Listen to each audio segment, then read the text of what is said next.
panggilan tugas ini tidak menghentikan mimpi kita untuk bisa melaksanakan pendidikan yang lebih tinggi. Dengan menjadi anggota Polri, aku tuh bisa mendapatkan beasiswa hingga menjadi alumni dari University of Glasgow. Ojol tuh bantuin polisi gitu loh, nangkep. Iya, maling motor. Iya. Mau ngejar orang yang mencurigakan. Mana tuh orang ya? Alhamdulillah udah tenang. Ditemen bapak-bapak dari kepolisian. Bagus, Bapak ini. Wah, luar biasa. Hello Beyonders, saya Amalia. Dan saya Salmer. Welcome to Beyond Uniform.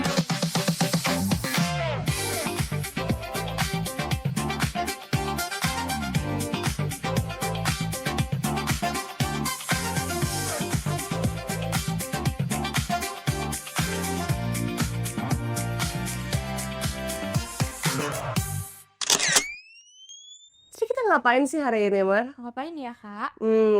Jadi in this channel Beyonders, kita akan diskusi tentang isu-isu yang lagi ngetren nih. Belakangan ini. Isu yang lagi ngetren nih apa nih hari ini? Banyak banget. Dan yang pasti Beyonders, kita akan membahas dari berbagai perspektif. Dan yang pasti, Mer, setiap episode kita pasti akan mendatangkan seorang tamu. Tamu? Iya, Berarti kita hari ini juga kedatangan seorang tamu. betul. Siapa kira-kira nih, Kak, tamu kita hari ini? Kak Karis. Halo.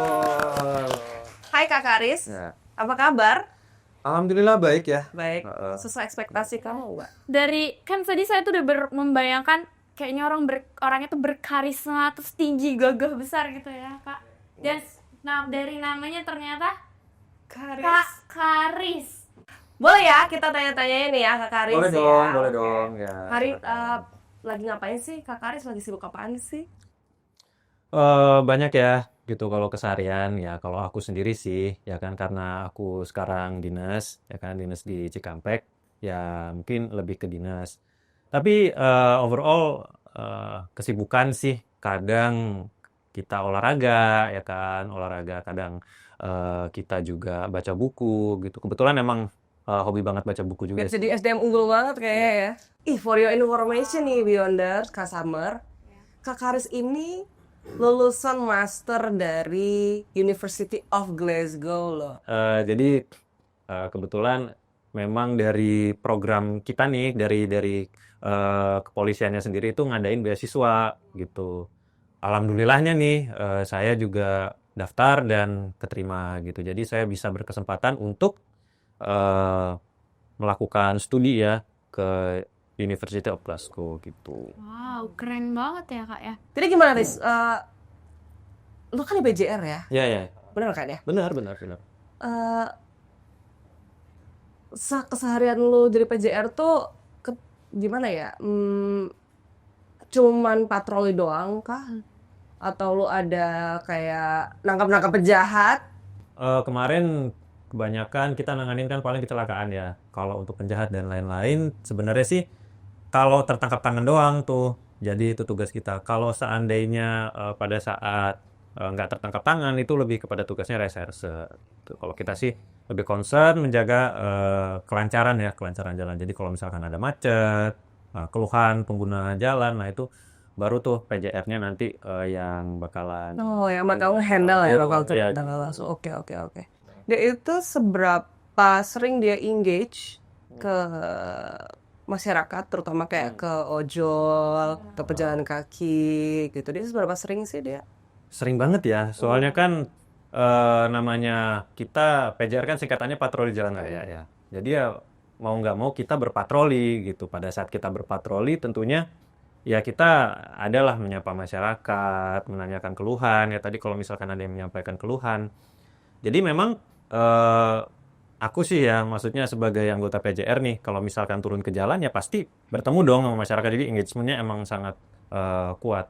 Utamanya nih ya kalau misalkan karena aku kan di Mabes ya. Aku yakin sih kalau misalkan yang PJR di wilayah apalagi ya itu pasti sering banget tuh ketemu yang namanya ojol. To Beyonders. Jadi PJR itu walaupun dia patroli tapi dia juga akan tetap engage dengan masyarakat. Iya. Betul ya? Betul. Kak Karis ya. Lebih dekat lah ya ibarat. Lebih dekat. Ya intinya memang ini ya karena memang sebenarnya polisi itu di mana-mana emang engage banget ya sama Ya. masyarakat ya. Cuman memang yang lebih engage kepada ojol nih karena kita di jalan raya tugasnya pasti kita nih lalu lintas khususnya di patroli jalan raya nih KJR. Nih, back to the topic nih, Mar. Aku pengen menggali lebih dalam keseharian yang PJR dan ojol. Ada hubungannya nggak nih? Relationship-nya itu tadi sama ojol. Ya kalau dibilang ada hubungannya sih ada banget ya, Kak. Karena kan namanya ojek online kan dia sebenarnya kita polisi secara general ya, kita kan pasti engage banget dengan masyarakat ya kan.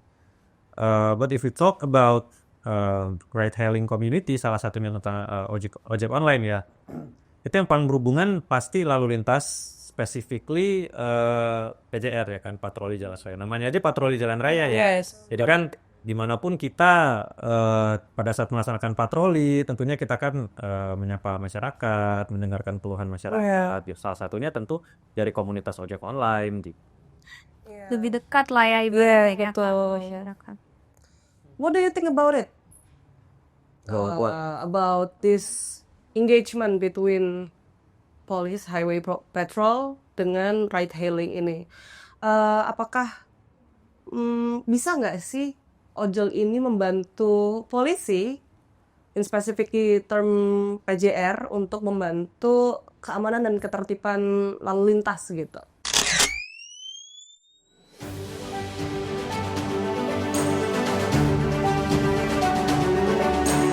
Fenomena ojek online atau ojol sekarang udah jadi bagian dari keseharian masyarakat perkotaan di Indonesia. Mereka bisa ditemui di hampir semua sudut kota, gak cuma buat antar jemput atau kirim makanan, tapi juga sering jadi teman di jalan, mulai dari menolong pengendara yang mengalami kecelakaan sampai kasih info lalu lintas dengan cepat. Sebenarnya kan gini ya, jadi kalau kita bilang hubungan antara ojol dengan polisi itu sendiri kan beneficial, kan mutualism.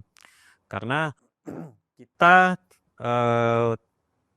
sebagai law enforcer ya kan, itu tentunya harus menekankan terkait dengan keselamatan pada komunitas ojek online ini. Dan sebagai timbal baliknya gitu kan, komunitas ojek online ini juga bisa sharing information nih kepada kita gitu kan, terkait dengan gangguan Kamtibmas yang ada di jalan, kemudian juga informasi-informasi gitu. Jadi memang ojek online ini lebih kepada penyedia informasi ya.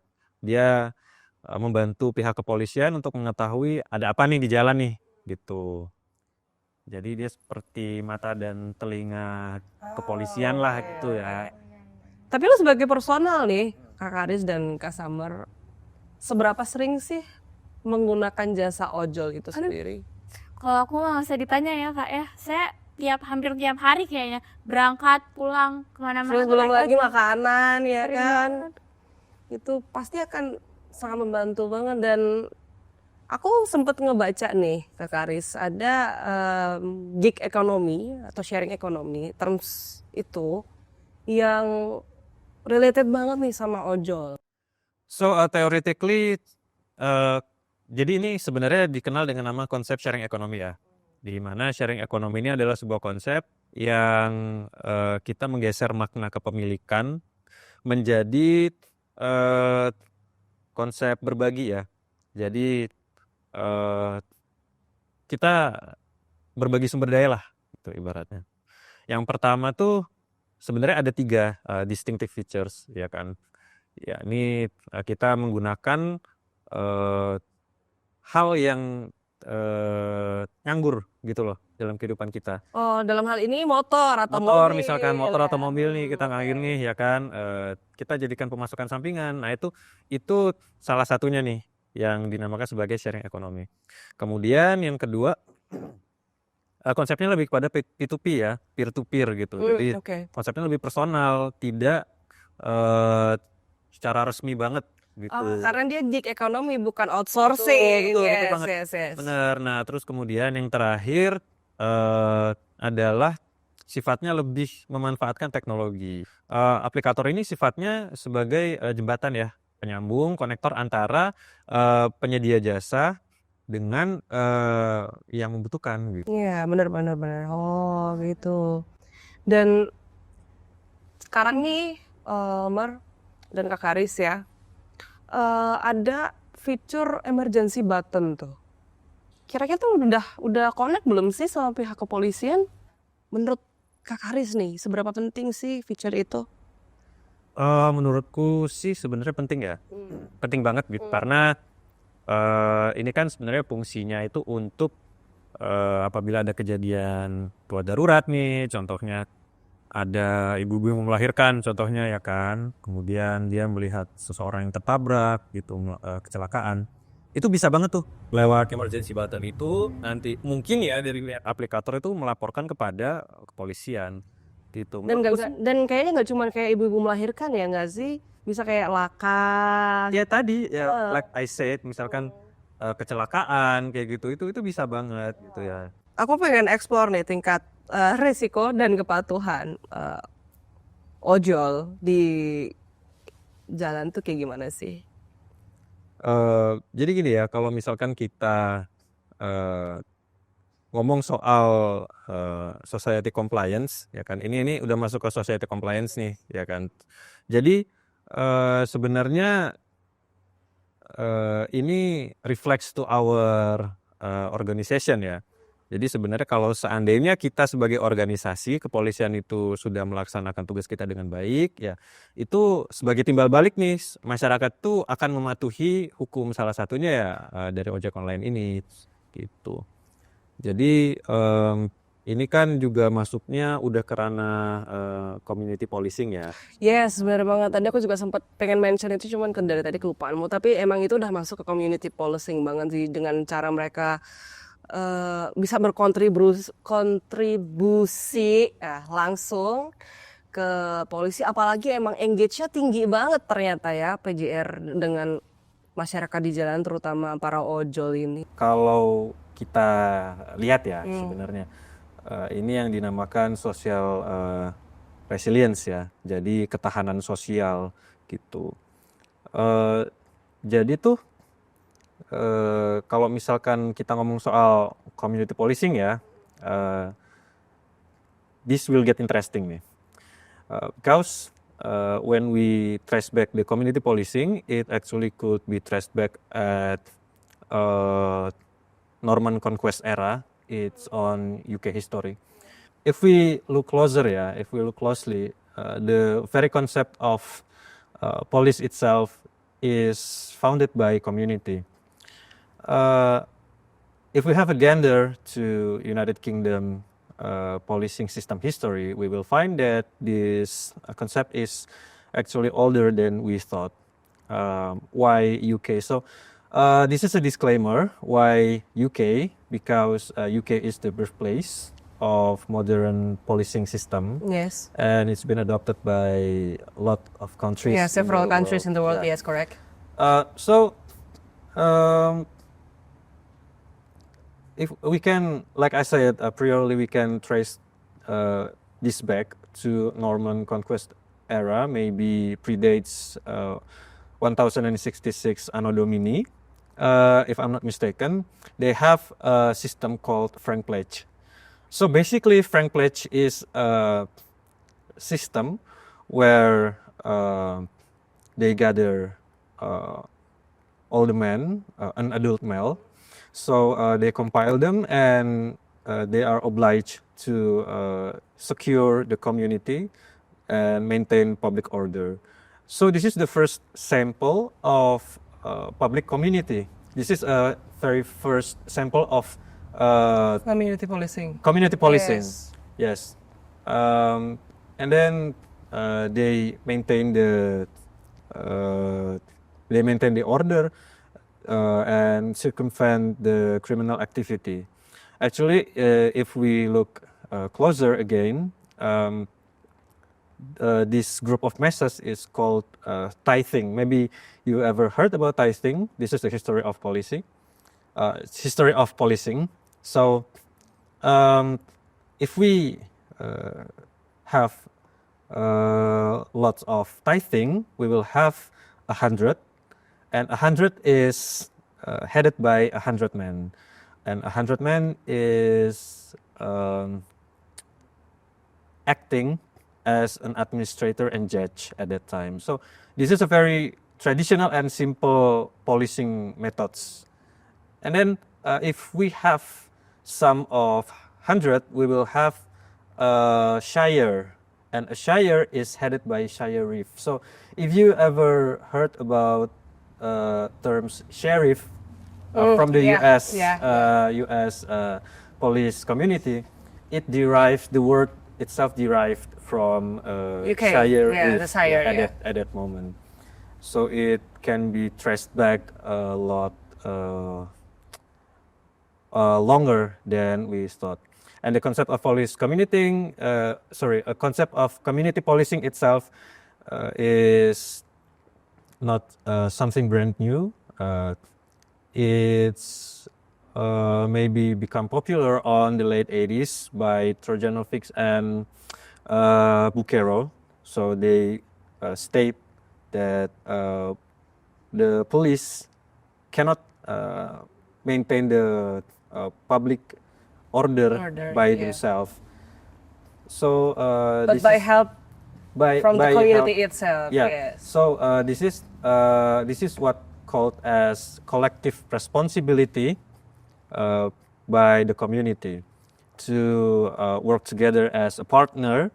So there's no public disturbances like What was that. the program again? What? Sorry, What was the program again? Being friends. friends. Uh, Frank Pledge. Frank Pledge. Frank Pledge. Frank Pledge. Yeah, it's It's so the name, it's- right? Yeah, it's a history of policing system back then on UK. Boleh banget nih buat Dioners ya untuk Iya. cari tahu ya. Bisa banget ya. Jadi ini sejarah kepolisian nih. Ampun berat banget ya. Tapi ini intinya okay. ini sejarah kepolisian. Jadi polisi itu sebenarnya terbentuk itu dari masyarakat Yes, gitu loh. betul. Dari masyarakat. Pelindung dan pelayan masyarakat tuh bisa banget minta tolong mereka untuk ke yang problem oriented itu, Karis. Jadi kita fokusnya nih ke permasalahan dengan cara ya kayak eyes and ears itu tadi, ada mereka they're everywhere. They know, bahkan yang di tempat yang terkecil yang mungkin law enforcer nggak bisa meraih atau nyampe gitu ya, mereka bisa banget loh itu, Riz. Jadi ini kan kalau kita lihat ya sebenarnya ini yang dinamakan social resilience ya. Jadi ketahanan sosial gitu. Jadi tuh kalau misalkan kita ngomong soal community policing ya, community policing itu sebenarnya memang bukan konsep baru gitu loh. Ini sudah sangat lama, terutama kepolisian di UK pada saat itu sebagai pelopor dari pionirnya kepolisian modern gitu ya. Itu sudah memiliki konsep modern policing gitu. Jadi ini sebenarnya it's not that strange when there's a statement from police that they want to make a ride-hailing community as their partner to make a community-based security system gitu ya. Jadi ini bukan hal yang mengherankan sebenarnya gitu. Jadi bagi kepolisian itu untuk kemudian membuat statement untuk mengajak komunitas ojol ini menjadi dalam quote unquote mata dan telinga ya. Sebenarnya kan bukan mata dan telinga banget ya. Prinsipnya kayak negatif banget, tapi lebih kepada kita menjadi partner gitu loh, melaporkan kejahatan yang ada di jalan ya kan, melaporkan apa-apa aja nih yang ada di jalan nih untuk kemudian ditindaklanjuti oleh kepolisian. Itu maksud di kolaboratif policing tuh. Oh iya, benar-benar. Itu juga kan kadang memberikan informasi nih ke polisi ya kan ya Kak. Berarti bisa dibilang ojol nih kayak mereka nih polisi tanpa seragam versi digital gitu ya. Nah iya gitu. Jadi polisi tanpa seragam, tanpa pangkat, tapi dia sangat helpful banget di community ini, di society itu mereka sangat berjasa banget loh. Banget gitu. Di balik kesibukan mereka, ada peran sosial yang sering banget luput dari perhatian publik. Ojol bukan sekedar pekerja digital, melainkan bagian dari sistem sosial baru yang terbentuk melalui teknologi dan dinamika kota modern. Dan dari sini, muncul pertanyaan menarik. Apakah mungkin para pengemudi ojol ini bisa dianggap sebagai polisi tanpa seragam yang ikut menjaga keteraturan dan keamanan sosial di ruang publik? Dan di beberapa negara yang mereka boleh menerapkan adanya ride hailing ini, selain Indonesia ya, kayak Filipina, UK, juga aware kalau di UK itu ada Uber. Ada Deliveroo, sering Iya, banget tuh dulu waktu di Deliveroo. UK tuh Deliveroo kita. Ini personally kita tuh dulu pernah ya mau coba untuk daftar jadi Deliveroo atau Uber, cuman itu takes long time untuk mendaftar itu jadi part of them because the registration process and then we have to submit national insurance number, itu tuh stepnya banyak banget harus dilaluin karena mereka juga ada regulasi yang harus diterapkan. Selain itu juga masuk di collaborative policing itu tadi, mereka juga ada semacam kayak pelatihan tuh, Riz. Di Filipina, for instance, dia juga ada road safety training, kemudian defensive driving, etc. Dia juga ada kerjasama untuk polisi di Filipina itu sendiri. Dan kita juga itu mungkin di Indonesia nggak terlalu familiar ya. Cuman mereka udah berkolaboratif banget nih sama polisi di Indonesia. Contohnya kayak di Ojol Kamtipmas kemarin tuh, itu kan gimana caranya supaya kita menjaga keselamatan dan ketertiban lalu lintas itu sendiri. Kan Kamtipmas nih, Mar. Tapi kita berpartner dengan Ojek online. para ojek online gitu. Correct me if I'm wrong, totally okay. Boleh banget tulis di comment section, Bioners, kalau ada yang perlu ditambahin. Polisi Indonesia sendiri, Riz, Polri, itu kan kita juga punya ada namanya polisi RW, kemudian ada Babin Kamtipmas, betul. Salah satu bagian dari Polri yang berusaha untuk menyentuh ke masyarakat gitu. Dekat ke masyarakat. Iya, jadi sebenarnya sih ya kalau setauku ya, jadi tuh memang kalau di lalu lintas sendiri itu kan kita punya Kamsel ya, Direktorat Kamsel kalau di Korlantas. Jadi memang ada ya kayak tadi yang dibilang benar, kayak yang tadi dibilang sama Kak Amel. Jadi memang ada yang dinamakan Police Goes to ya. Jadi mungkin kita pernah dengar kayak Police Goes to School, Police Goes to Kampus. Mungkin nanti ke depan nih ya kita juga bisa ada ini lalu lintas ya, utamanya Police Goes to Community nih. Bisa jadi Police Goes to nggak cuman ride hailing community gitu. Misalkan pecinta otomotif nih, kita bisa nih, ya kan? Kita bisa masuk ke situ tuh, benar. Jadi sebenarnya ya kalau misalkan kita based on teori nih, itu kan kalau saya baca jurnalnya Yasanti et al, mungkin kita pernah baca tahun 2024. Ini ada juga nih membahas ya. Jadi konsep dasarnya tentang kalau kita sebut TSE ya, Transport Safety Enforcement, ya kan. Jadi konsep tentang jalan raya ya. Secara basic itu ada 3 pilar nih. Ada 3 pilar. Yang pertama engineering, yang kedua education, yang ketiga enforcement. Jadi yang tentang engineering itu kita berfokus tentang jalan rayanya, gimana cara membangun jalan raya yang baik, kemudian gimana mengaturnya ya kan, tentang kecepatan berkendara contohnya, peraturan-peraturannya lah ya kan, regulationnya. Yang kedua itu tentang education ya kan. Nah di sini bisa masuk nih education nih ya kan. Jadi polisi bisa masuk di sini juga. Kita memberikan pemahaman nih, memberikan pendidikan mengenai peraturan lalu lintas yang baik ya kan. Bagaimana kemudian masyarakat nih pengendara ya, misalkan kita pada ojek online ya, gimana caranya mengikuti peraturan lalu lintas dengan baik. Salah satunya mungkin eh, mereka pakai helm ya kan. Ini kan penting banget ya.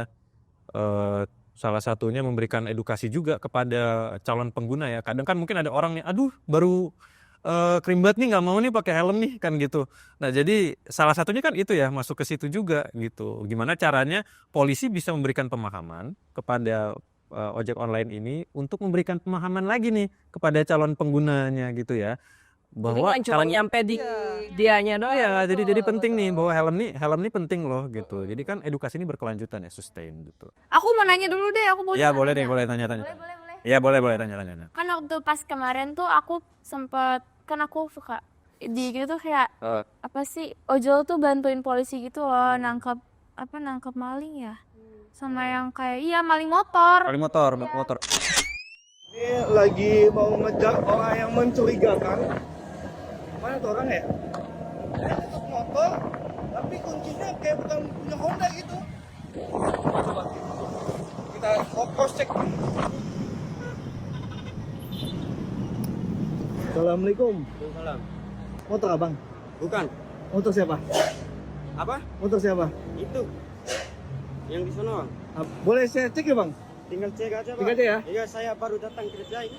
Oh. Ada abang ini. Oh, kunci motor. Bukan di saya kuncinya, Pak. Tadi saya lihat ada kuncinya loh. Oh, bukan, Pak. Saya aja ini. Mana bang suratnya bang? Suratnya. Iya, mana suratnya? Betul minjam ini, Bang. Ayo kita ke Siapa yang punya? dia di Taman Merah, ayo. Tanah merah? Iya. Enggak kok, suruh fotoin aja SNK-nya, nggak apa-apa. Abang dari mana? Abang nggak perlu tahu abang saya dari mana. Abang kerja di sini. Iya. Abang kenal? Oh ini teman kamu ini? Iya. Abang kenal? Maaf. Ini nama motor ini tidak apa-apa ya. Apa? Ini nama motor ini tidak apa-apa. Jadi datang sini numpang berhenti doang. Numpang berhenti doang. Halo, Bau. Ini mantap orang kita gitu. Akan kita. Kali sih. Jadi tahu bisa ingin apa? Nah, udah. Abang kasih ini ada Saya keperluan apa? cuma disuruh sama mereka, Bang. Mereka? Mereka Iya. itu siapa? Di Tanah Merah temanya saya cuma disuruh Wah, antar apalagi mereka tanah kesini. merah itu. Ayo kita ke yang sono aja. kita Enggak, cuma disuruh. enggak, abang kalau enggak yang punya motor suruh ke sini, bawa suratnya. Makanya kalau emang udah situ motor kalian, kirimin suratnya aja. By WhatsApp kok, sekarang udah zamannya mudah kok. Kalau nggak mau, dia yang nggak mau angkat ini om ini. sini saya ngomong. Ya udah saya tinggalin aja itu. Ah ya boleh. Siapa teman abang satu di sini? Abang boleh ke sana ke temannya. Motor nggak boleh dibawa. Iya. Motor aman kok, nggak bakal kemana-mana. Saya suruh. Ya. Mereka datang itu paling mereka tuh cari aman aja masuk area sini ini Oh, berkurang. makanya tadi, kok kesini? Apa dia mereka mau kerja? Makanya saya beraniin dia, samperin. Mana ada kerja pakai pesaru. Siapa sama bapaknya? Pak Nanang dari pos mana Pak? Dari Polsek Cakung. Polsek Cakung Pak. Nah, Bapak, saya minta tolong sama Bapak nih Pak, buat nemenin kasus ini Pak. Takutnya kenapa-napa saya nggak bisa sendiri juga Pak ya. Nanti kita bawa ke Polsek. Seandainya orang itu ada surat-suratnya, dia pasti ke sini ke PT sini. Aku tes gitu ya. Iya. Nanti diarahin aja ntar tukangnya. Ya Polsek ya. Kita nunggu di Polsek. Alhamdulillah udah tenang. Ditemen bapak-bapak dari kepolisian. Bagus Bapak ini. Wah, Luar biasa. Ya kemarin ya yang rame-rame kan. Jadi ada yang nyetut motor. Iya, ini bener, itu itu. ya kan. Ya terus. Betul itu kayak bener gak sih, artinya kayak berarti kayak kalau bener tuh berarti emang bener ya kalau ojol nih ya bisa dibilang polisi yang Tanpa seragam. tanpa seragam, tanpa Iya, tanpa pangkat, tapi mereka bisa menginformasikan ke polisi. Ibaratnya ojol tuh menjaga penting banget buat anggota. termasuk berperan dalam menjaga Kamtipmas Ya, gitu kan. Sunday community policing banget. Ya, ini masuk ke Ojol Kamtipmas tadi ya.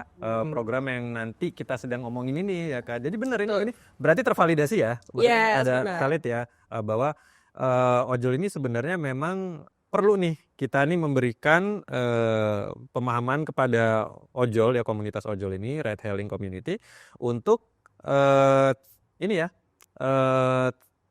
membantu kita mempertahankan atau menjaga Kamtipmas. Itu ya, tanpa kita sadarin dia tuh udah masuk di ekosistem keamanan sosial, di tatanan berbagai level gitu ibarat katakan. Ini juga udah masuknya di community based safety ya enggak sih? Iya, ini community based security ya. Ya siapapun pasti menggunakan ojol. Kadang-kadang tuh mereka juga ngajakin ngobrol kita gitu kan. Kan gue dulu kan naik KRL ya, Mer. Saya malah kadang kayak lebih percaya informasi dari Jadi ojol, bener. ojol. Kayak ngasih tahu info-info, Bu kemarin di sini banjir, di sini ada macet, di sini ada kecelakaan mana gitu. Jadi informasi kita tuh kadang lebih percaya informasi dari ojol tersebut karena ibaratnya mereka lebih dekat ke masyarakat ya. Iya, jadi sebenarnya sih ya gitu. Kita boleh nih ya kan. Karena memang kadang masyarakat tuh lebih cepat mempercayai informasi dari ojol. Sebenarnya memang kita rely ya, heavily relies on information as general sebagai polis ya kan. Kita imply banget yang namanya informasi dari masyarakat gitu. Jadi kalau misalkan kita bicara lagi nih, balik lagi tentang ojek online ini, itu informasinya memang kadang kita reliable gitu, tapi terkadang juga nih ada informasi yang kurang tepat gitu. Jadi boleh-boleh aja kita yang namanya mendengarkan, menerima informasi, sebenarnya nggak cuma dari ojol ya, dari manapun menerima informasi, tetapi harus kita cerna dulu nih, bener apa enggaknya. Ibaratnya simpang siur ya. Iya, Kadang juga simpang siur. Kadang simpang siur bener atau enggaknya. Nah, tapi so far membantu banget informasi dari. Jadi saya tuh kadang kayak tahu gitu kan, misalkan Mbak di situ ada banjir gitu. Jadi kan oh ya berarti kan menginformasi itu ya, iya sih. teman. Rumahnya Samar kebanjiran. Nggak gitu Kak Karis.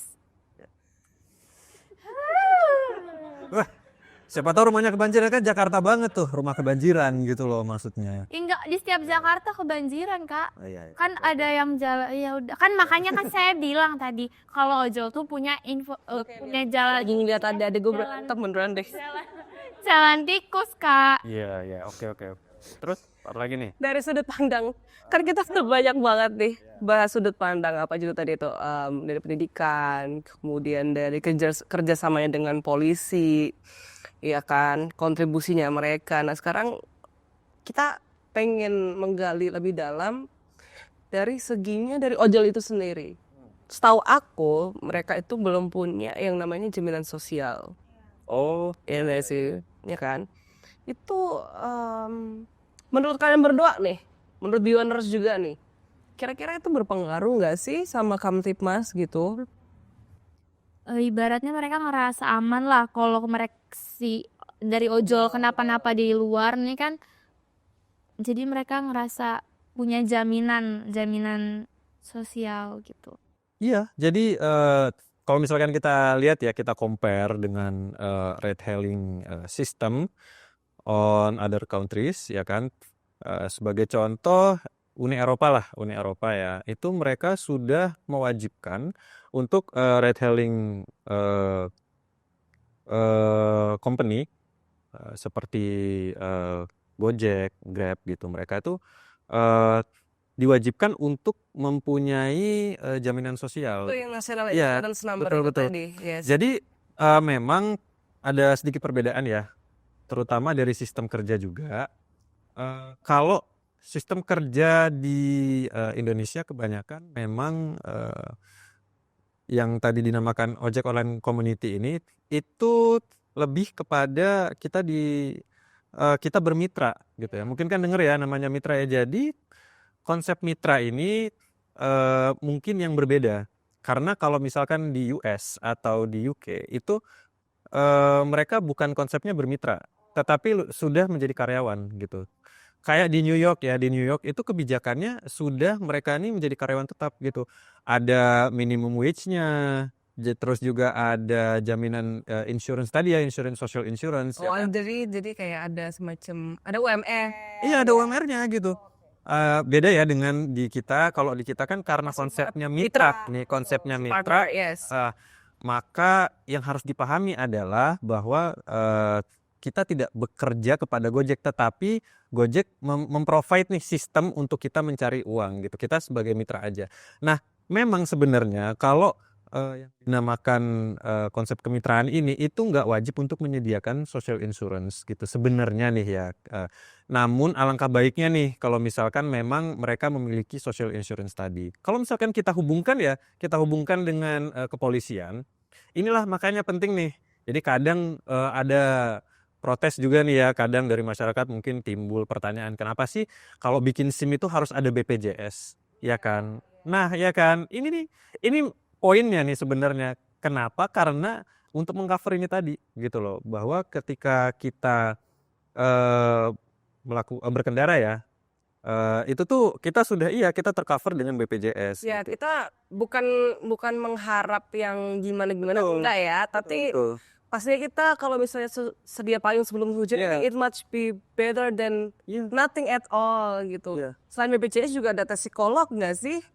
Iya. Oh ya, penting juga ya. Iya kan, psikolog karena ya. dia Iya. untuk ke travel behavior-nya dia, Iya. psikologinya dia seperti apa gitu. Karena itu kan dia juga akan mempengaruhi keputusan, karena kan kalian tahu sendiri, kalian juga mungkin pengguna lalu lintas di jalan raya gitu ya.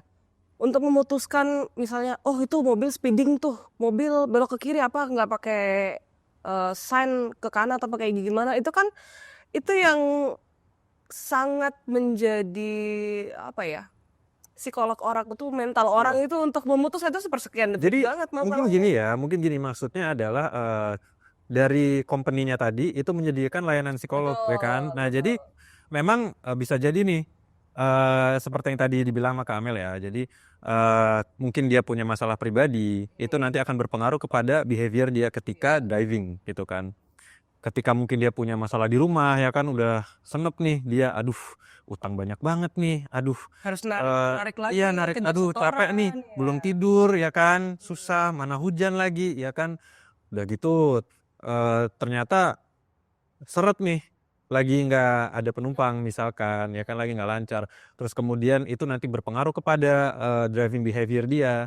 Nah, ini yang kemudian pentingnya adanya layanan psikolog ya kepada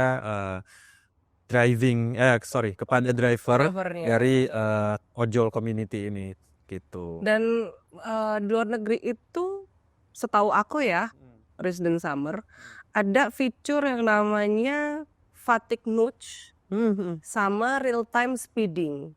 Nah itu kan driver oriented banget ya. Iya. Jadi kalau memang misalnya jadi fatigue nudge itu jadi dia udah online berapa lama gitu tuh, jadi sistem tuh otomatis kayak lu waktunya istirahat nih, I see. lu tuh waktunya berhenti, lu udah kelamaan kerjanya. Lu tipes lu lama-lama lu. Gak gitu juga. I mean, iya buat ngontrol. Kayaknya itu perlu diterapkan deh di Indonesia Raya ini. Itu juga terus ada namanya real time speeding. Kadang-kadang mungkin kalian notice gitu, kalau misalnya kita para ojol udah nge-swipe, oh udah penumpang udah masuk, kita udah mulai jalan, terus mereka kan ke mana? Maps kan biasanya kan, whatever it is maps ya.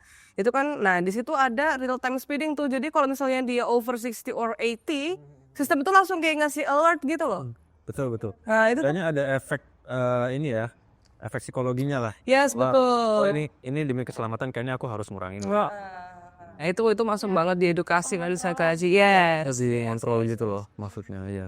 Tuh gitu sih. Sebenarnya ya benar-benar ada sih memang sistem di Eropa ya, terutama ketika kita travel pakai bis, itu nanti kalau misalkan pada waktu tertentu nanti drivernya bakal nyampein, kita harus berhenti dulu nih di rest area gitu.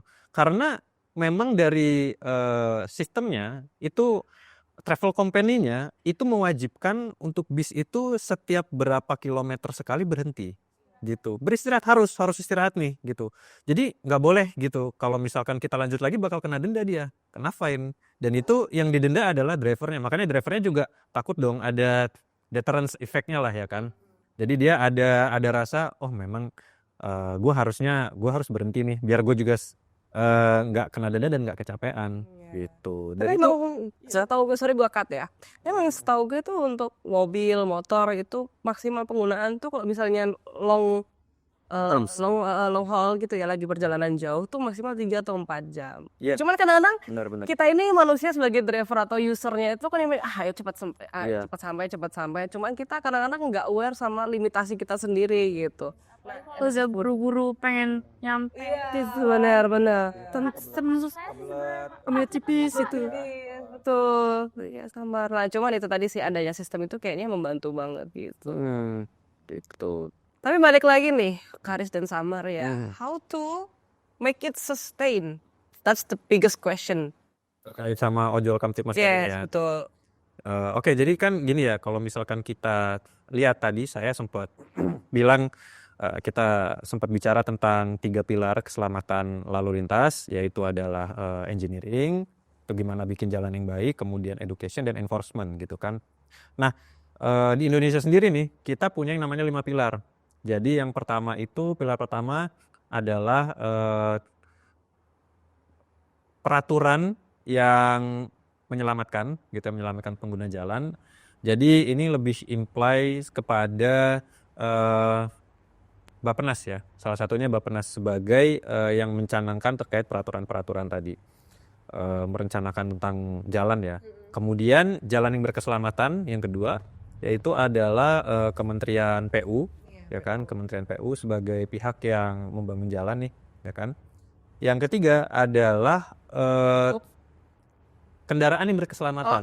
Kendaraan nih, ya kan, kendaraan. Nah, ini Kemenhub, benar, tadi Kemenhub ya. Jadi kalau misalkan kita pernah dengar terkait overdimension, terkait overload ya, itu tuh sebenarnya yang menentukan gitu ya terkait dengan spek teknya ya kan, itu adalah Kementerian Perhubungan. Spesifikasi teknis. Spesifikasi teknis, sorry. Jadi intinya terkait dengan spesifikasi teknis dari kendaraan gitu ya. Kemudian yang keempat adalah enforcement ya, pengguna jalan yang berkeselamatan. Terkait dengan perilakunya. Ini polisi. Polri.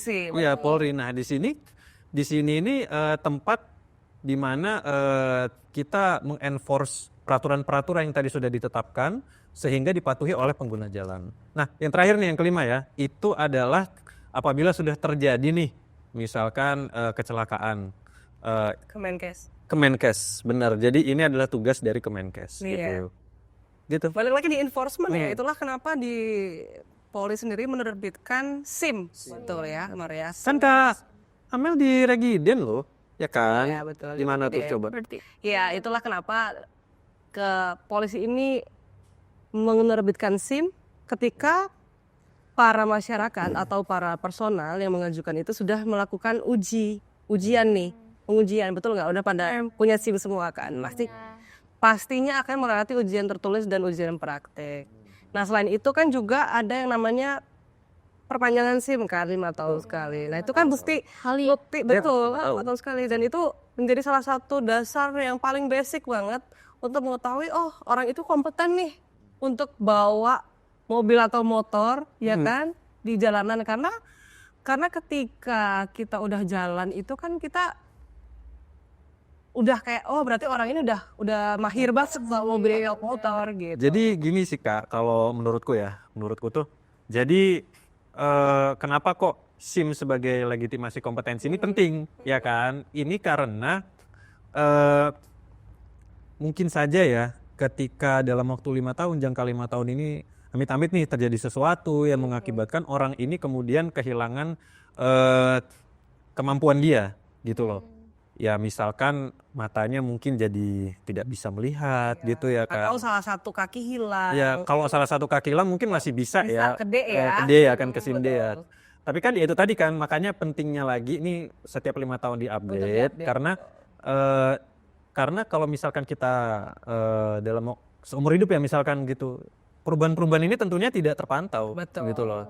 Jadi legitimasi ini tentunya memiliki legitimasi ini memiliki maksud gitu loh, maksud dan tujuan gitu. Jadi bukan asal-asalan nih polisi membuat unsur penting juga itu. Ya 5 tahun ini nih, karena memang secara propernya, sufficientnya itu tuh 5 tahun bisa jadi ada perubahan besar gitu loh. Iya. Bukan secara fisik juga, tapi psychologically juga. Iya, psychologically. Bahkan kadang kita setiap hari aja mood swingnya kayak naik turun, apalagi 5 tahun gitu kan. Tiba-tiba kita ngobrol sama tembok nih gitu kan. Mental breakdown. Mental breakdown.